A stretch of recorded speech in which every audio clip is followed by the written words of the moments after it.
আসছে। ঠিক আছে।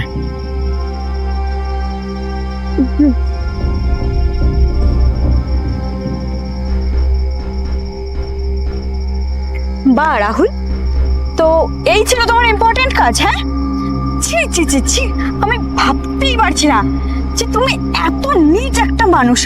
শেষ পর্যন্ত কিনা তুমি আর 5টা মানুষের মতো সে একটা বিবাহিত মেয়ের সাথে রিলেশন করলে। ছি ছি ছি ছি ছি, আমার মা বাবা তোমাকে কতটা ট্রাস্ট করতো, কতটা বিশ্বাস করতো, আর তুমি এইভাবে আমাকে ঠকালে। আমার ভাবতে ঘৃণা হচ্ছে আমি তোমার মতো একটা ছেলের সাথে রিলেশনে এসেছি। আমার তোমার মুখটা দেখলে না ঘৃণা হচ্ছে, তোমার মুখটাই আমার দেখতে ইচ্ছা করছে না। আজ থেকে তোমার সাথে আমি কোনো রকম কোনো সম্পর্ক রাখবো না, আমি চলে যাচ্ছি। দাঁড়াও বর্ষা, তুমি যাচ্ছ যাও, তোমাকে আমি বাধা দেবো না, কিন্তু যাওয়ার আগে সত্যিটা জেনে যাও। যা আছে সেটা আমার চোখের সামনেই আছে, সবটাই আমি দেখেছি। দূর থেকে দাঁড়িয়ে সবকিছু বিচার করা যায় না, আগে পুরো ব্যাপারটা জানো তারপর কথা বলো। তার মানে কি বলতে চাইছো তুমি? কি আর বলতে চাও? তোমার ওই নোংরা মুখ থেকে আর আমি একটা কথাও শুনতে চাই না।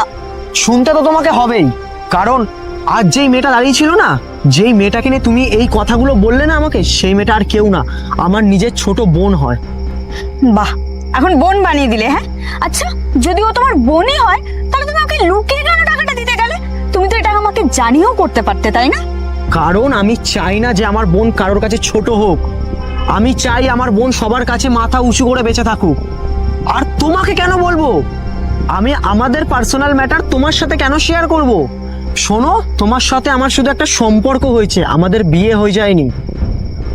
ওটা আমার নিজের বোন হয়, আর ওর স্বামী 3 বছর ধরে হসপিটালে ভর্তি। ওর চিকিৎসার জন্য প্রত্যেক মাসে অনেকগুলো করে টাকা খরচা হয়, আর ওর পাশে আমি দাঁড়াবো না তার কে দাঁড়াবে? আমাদের বাবার হাতটাও আমাদের মাথাদের উপর থেকে চলে গেছে, আর কে দাঁড়াবে ওর পাশে? ওর সব দায়িত্বটাই আমার। রাহুল সরি, তুমি আমাকে ভুল বুঝো না। দেখো আমি তো দূর থেকে দাঁড়িয়ে সব কথা শুনতে পাইনি, এই জন্য হয়তো তোমাকে ভুল বুঝে ফেলেছি। শোনো, ভুল বোঝার কিছু নেই। এখন তো আমার মনে হচ্ছে আমি ভুল মানুষকে বেছে নিয়েছি। আর এতক্ষণ যেই কথাগুলো বললে না তুমি আমার বোন আর আমাকে নিয়ে, এই কথাগুলো শোনার পর তোমার মুখটাই আমার দেখতে ইচ্ছা করছে না। আর তুমি বলছিলে না চলে যাবে, যাও, তুমি চলে যাও, তোমার জন্য রাস্তা খোলা আছে। রাহুল সরি, তুমি একটু বোঝার চেষ্টা করো। আমি তো দূর থেকে সবটা দেখেছি, আমি তো কিছু শুনতে পাইনি, এই জন্য যা নয় তাই বলে দিয়েছি, যাই নয় তাই ভেবে ফেলেছি। তুমি প্লিজ আমাকে ক্ষমা করে দাও। সরি রাহুল। ঠিক আছে, তুমি যে নিজের ভুলটা বুঝতে পেরেছো এটাই অনেক। অনেক রাত হয়েছে, চলো তোমাকে বাড়ি ছেড়ে দিই।